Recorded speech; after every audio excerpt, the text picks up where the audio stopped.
Blog Talk Radio.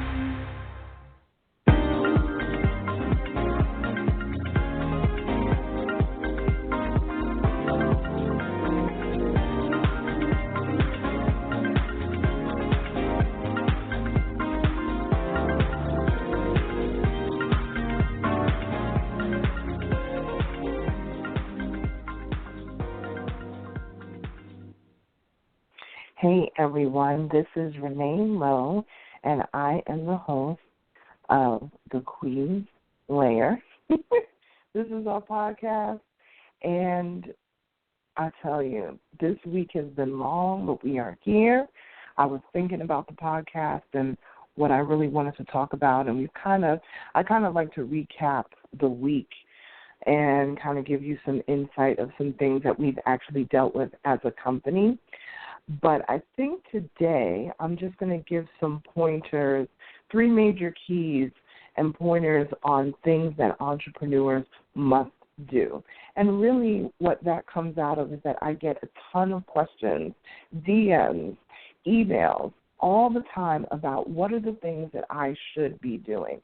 So I think that I'll do a few of these podcasts that will just give a few things at one time. I won't try to overwhelm people with a list of 20 things. But when I do all the different, the individual podcasts, and then when you put them all together, you probably will have about 20 things. But I think I'll cover 3 to 5 things each podcast. So I do have 3 things today that we cover. If you are not familiar with us, we are OnyxQueen Media. We are a full-service branding company. We also do event planning. We provide services to any businesses that are looking to expand their food and lifestyle brands. We are influencers who curate relationships between brands and personalities.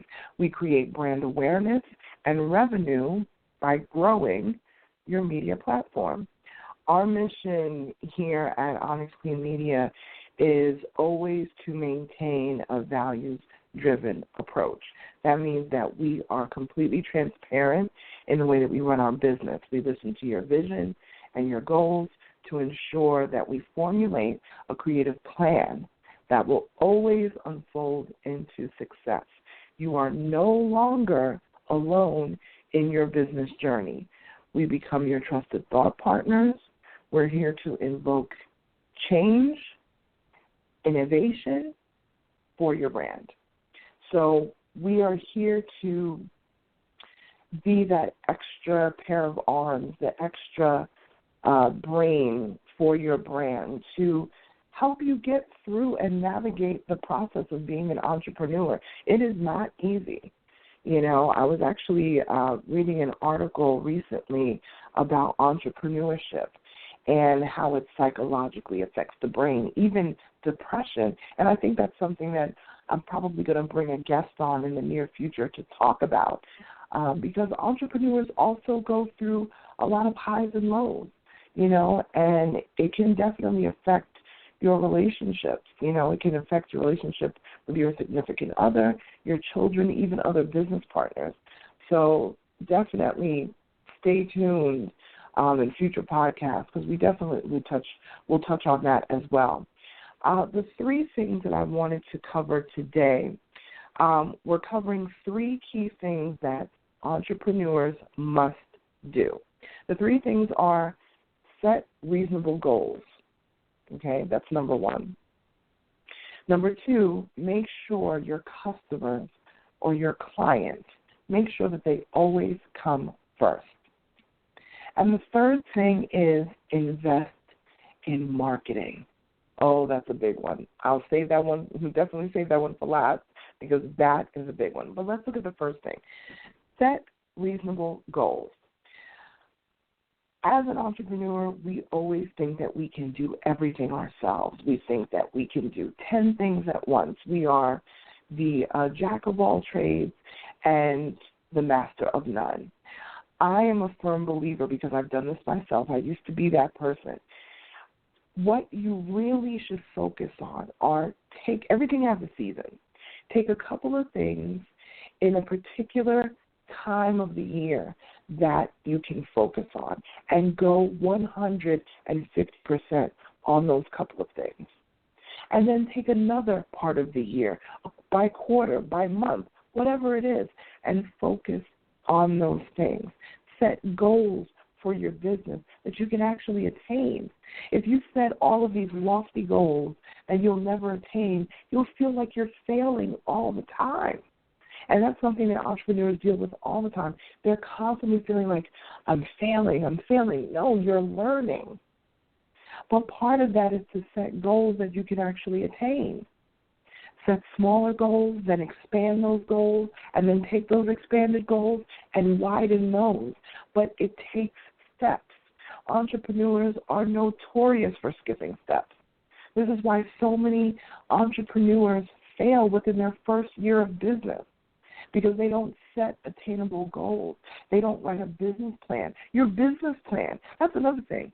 Your business plan is literally a guide of the goals that you have for your company. If you really look at your business plan, it has your opening statement. It has your mission.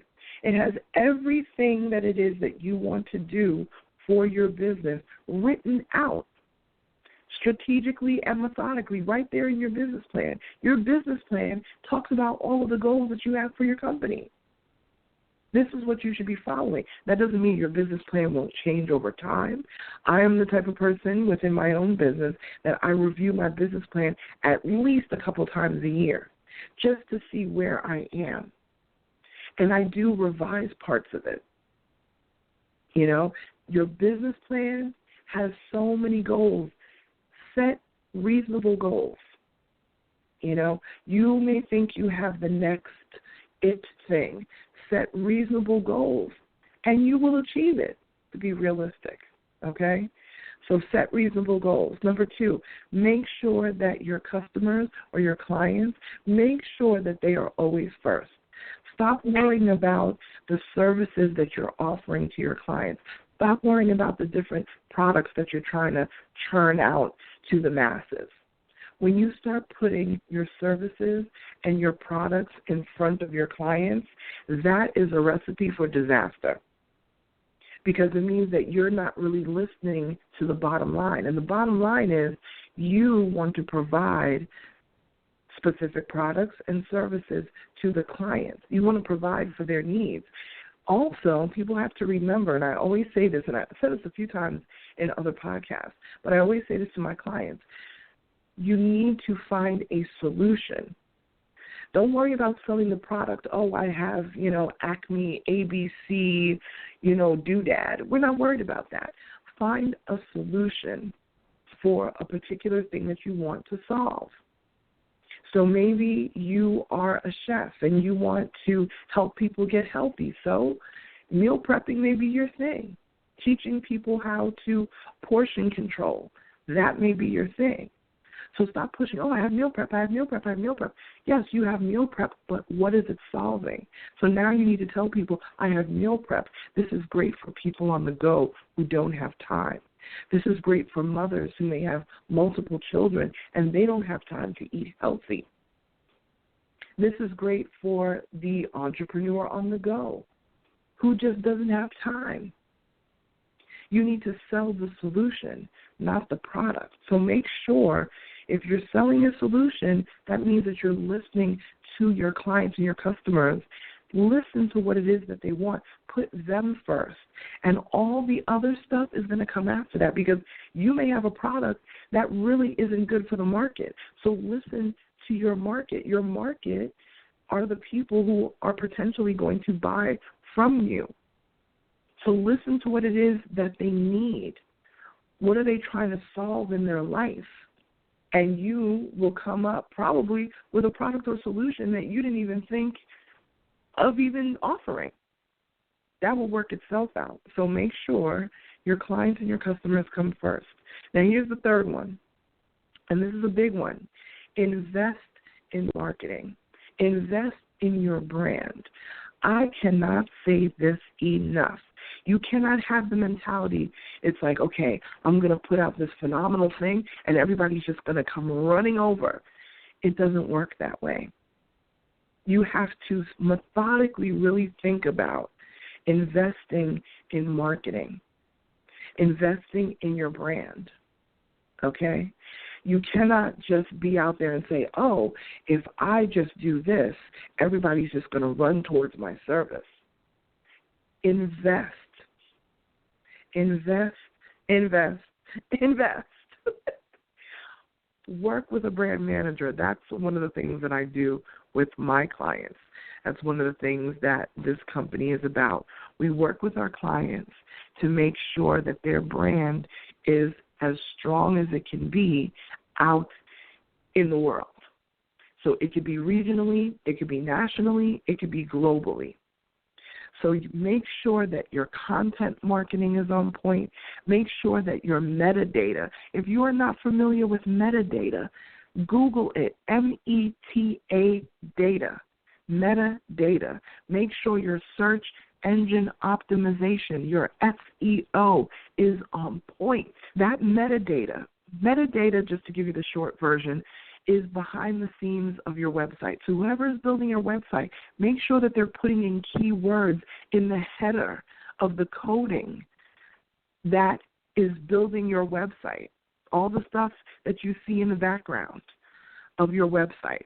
The public doesn't see it, but the person who's building your website, or if you are building your website, make sure there's a whole lot of website builders that are very beginner-friendly. Make sure that you are filling out your search engine optimization. Make sure you're filling out that metadata because that is what's going to help you rank on Google and other search engines. If you're a chef, I will tell you right now, I'll give you a freebie. If you are a chef and you don't have the word Food Network in your SEO of your website, you're already losing. I will tell you that right now. Put the most obvious words anywhere you want to be, anywhere you want to show up in the World Wide Web. Make sure those keywords are in the metadata, basically in the header of your website. So whoever your webmaster is, make sure that you ask them about your search engine optimization, SEO. That's a part of your marketing, and you need to invest in that. Don't just throw together a website because you're just trying to throw something up on the web. Invest in a really good person who understands how that works so that your website is popping with detail. There's no reason why somebody else should win out over you if you are running with the competition properly. Don't let someone else get business over you because your website is just horrific. Don't let someone win over you because you have this amazing-looking website, but you have no background information in there, so you don't even come up in Google. If your website and your business is where it needs to be, you should be coming up on the first page of any Google search. If you Google OnyxQueen Media, OnyxQueen is one word, and then media is a separate word. Google OnyxQueen Media. We dominate the first page of those Google searches, and the second page, and I believe the third. But if you don't dominate that first page on Google or Yahoo or any of those, people are going to lose the opportunity. They're going to lose the opportunity to work with you, okay? So let's recap one more time. Set reasonable goals. Make sure your customers always come first, and invest in your marketing. Okay? I will be back with another podcast in the near future, and I'll give you 3 more tips. If you have any questions at all, again, this is Renée Lowe. I'm the CEO of OnyxQueen Media, a branding and event planning firm. Feel free to email me, info@onyxqueenmedia.com. Find us on social media just at OnyxQueen Media.